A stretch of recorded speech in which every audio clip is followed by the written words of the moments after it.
Sí comentario con Claudia de Mendieta.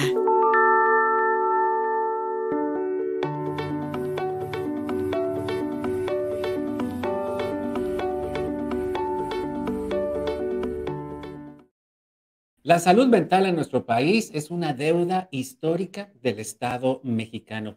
Es uno de los rubros menos atendidos en las políticas públicas de los distintos gobiernos, de los distintos partidos, sin hacer referencia a uno en lo particular.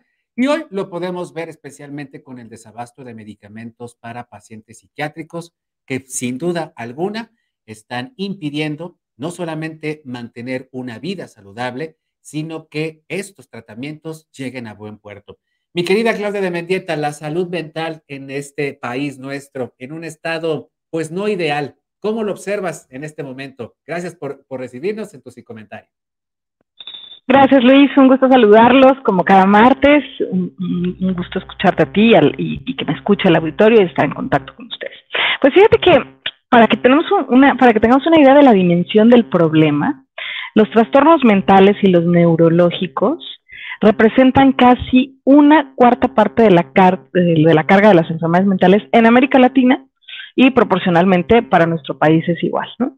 Y generalmente lo que observamos es que van desde la depresión y ansiedad hasta otros trastornos graves más específicos como el trastorno bipolar, la esquizofrenia, entre otros, ¿no?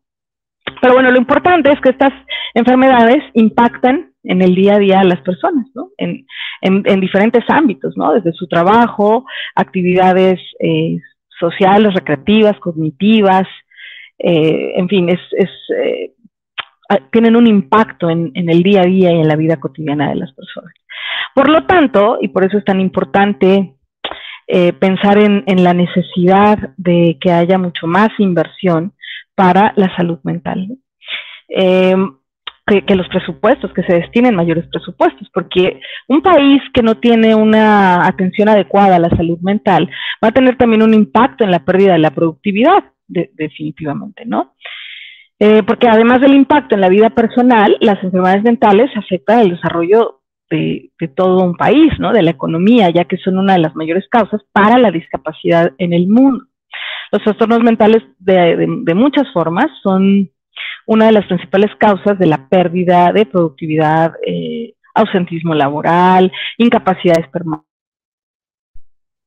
Es un tema que afecta a muchas personas y va a tener un impacto importante sobre la economía de un país, por lo tanto, bueno, de la mano la productividad, ¿no? La inadecuada atención a la salud mental, pues evidentemente también afecta más a la gente de menos recursos, ¿no? Empeorando así el círculo vicioso de la desigualdad en los países en Latinoamérica principalmente, ¿no? Porque hay una clara relación entre la condición de vida y los trastornos mentales comunes, ¿no? La pobreza, pues de alguna manera, no solamente tiene más riesgo de generar enfermedades mentales en las personas como la depresión o la ansiedad, porque hay una razón muy lógica, ¿no? Enfrentan más dificultades en la vida, pero también tienen menos acceso a un cuidado adecuado, ¿no? Puede ser que si tienes recursos económicos tengas acceso a un tratamiento privado y a medicación más regular, y entonces, bueno, pues vas a tener una mucho mejor respuesta y una mejor recuperación. De lo contrario, si no tienes esos recursos disponibles, pues evidentemente vas a tener más riesgo de desarrollar cronicidad en la enfermedad mental, además de, a priori, tener más riesgos de padecer un trastorno depresivo, un trastorno de ansiedad, ¿no? Menos del 2%, según dice la Organización Mundial de la Salud, menos del 2% del presupuesto de salud en Latinoamérica está destinado a la salud mental. En nuestro país es semejante el porcentaje, ¿no? Por ahí decía Marilena Medina Mora que el 4% de los recursos está destinado a la salud mental, ¿no? Entonces, el porcentaje de recursos que se destina a este fin, pues evidentemente no es suficiente para cubrir las necesidades básicas, ¿no? Y entonces, ¿qué pasa? Pues que hay servicios deficientes, a destiempo, inadecuados muchas veces, ¿no? Y no se da una salida satisfactoria a algo que podría ocurrir de otra manera si hubiera mejores servicios de salud, ¿no? Los hospitales psiquiátricos, al menos en la Ciudad de México, pues tienen una gran demanda con una poca o una disponibilidad de médicos y psicólogos pues no proporcional a la demanda, ¿no?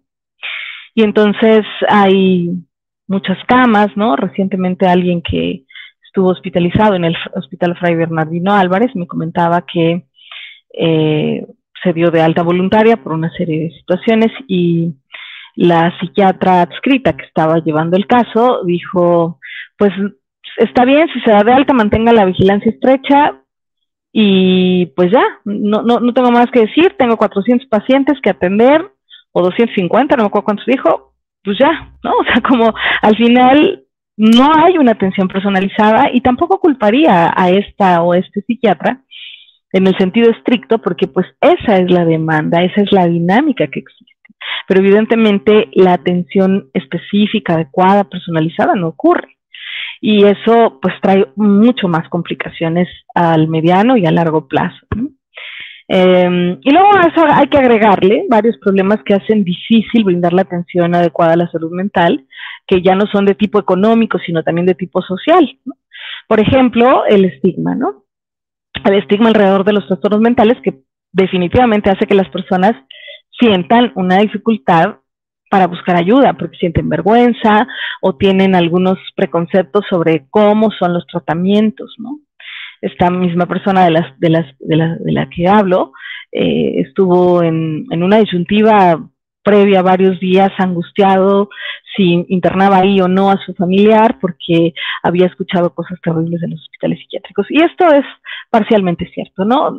Evidentemente sí hay en algunos lugares eventualmente violaciones a los derechos humanos, pero también es cierto que no es la constante, ¿no? Yo creo que más bien muchas cosas obedecen a la falta de presupuesto, a la falta de personal, a las condiciones más óptimas para dar salida a este tipo de atenciones, ¿no? Pero entonces, bueno, obviamente al haber este estigma y que la gente tiene una falta de información, pues sí, esto va a contribuir a las barreras al cuidado, ¿no? O sea, si voy a ir al psiquiatra en un año que empiezo con los síntomas, a lo mejor me voy a decidir ir en 3, cuando ya mi diagnóstico está mucho más avanzado y se sabe que, por ejemplo, en los episodios psicóticos, cuando hay atención medicamentosa desde el primer episodio psicótico, hay una mucho mejor respuesta, ¿no? Y bueno, pues justo esto también ocurre por el estigma, porque históricamente las personas con enfermedades mentales han sido víctimas de discriminación, ¿no? Todavía actualmente puedes escuchar a alguien decir que no va a llevar a la incapacidad al trabajo porque van a pensar que está loco y entonces lo pueden correr, cuando en realidad lo que tiene es una depresión que requiere una atención. Entonces, esto también es una cuestión de derechos humanos y también tiene que haber presupuesto o presupuestos que apoyen esfuerzos para la desmitificación de las enfermedades mentales y por lo tanto haya una incidencia en que bajen los índices de discriminación, ¿no? Hay que educar a la población, ¿no? De que estos pacientes pueden llevar una vida normal con unas determinadas circunstancias, pero que, vamos, no eres diferente de cualquier otro ser humano, solo que tienes retos diferentes a lo mejor en la vida para poder manejar ciertas cosas, ¿no? Y para ello, pues se requieren también muchos profesionales, ¿no? Que no existen en esto. Y luego otra cosa muy, muy importante, Luis, es reforzar la atención primaria, la prevención, ¿no? O la identificación oportuna de las enfermedades mentales. Significa que una atención más cercana a las personas en las comunidades, en ciertas regiones, con médicos generales y que puedan estar capacitados para reconocer trastornos mentales y entonces se puedan atender de manera oportuna o, como decía hace un momento, se prevengan. Muchos de los problemas comunes de la salud mental pueden ser resueltos por un equipo de atención primaria, es decir, por un médico general.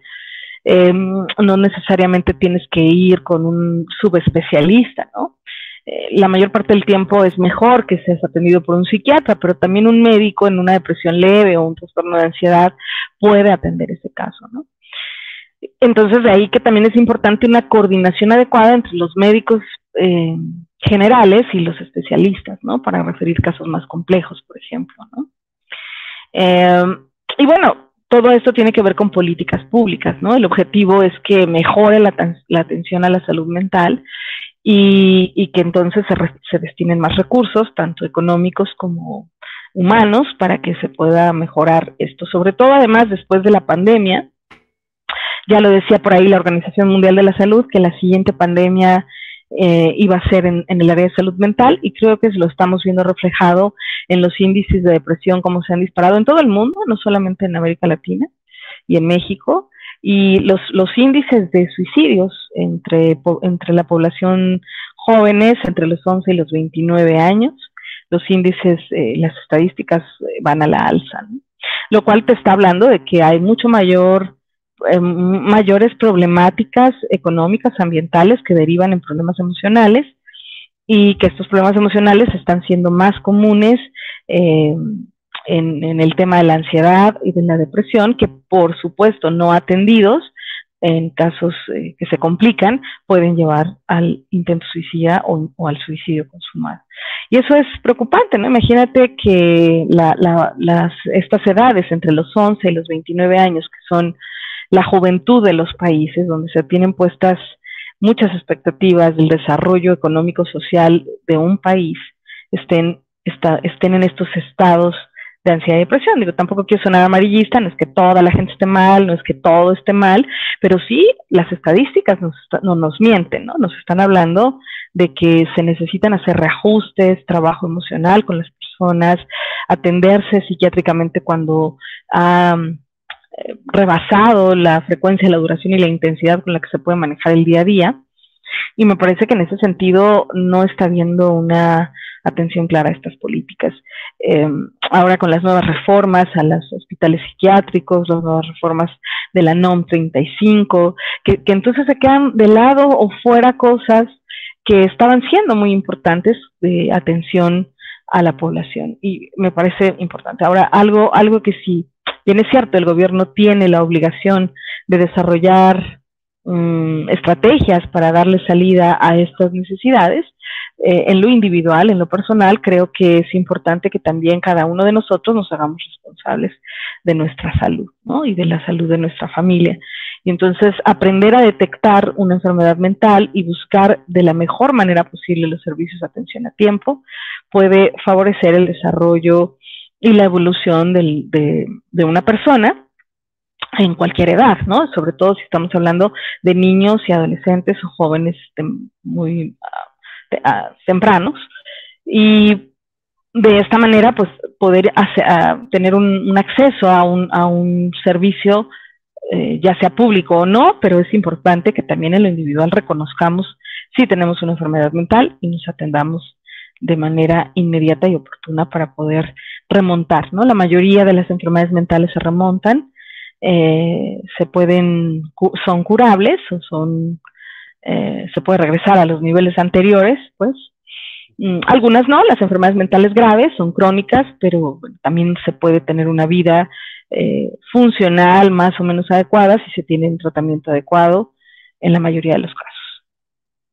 Mi querida Claudia de Mendieta, yo creo que das en el clavo cuando refieres que todo esto se puede tratar. Y si lo hacemos en las primeras etapas de la vida, tal vez en la adolescencia, en la juventud, pues estaremos hablando de adultos mucho más saludables, mucho más felices, mucho más contentos con su realidad, con su entorno, con sus decisiones, que sin duda alguna, mi querida amiga, también se van a reflejar pues en una mayor productividad, en una mayor calidad de vida. Si tenemos gente pensando y sintiendo bonito, seguramente podremos aspirar a un país más bonito. Y de ahí que no sea un comentario amarillista, de ahí la necesidad de señalar cuando las estadísticas y los números nos dicen que el Estado mexicano puede hacer un poco más.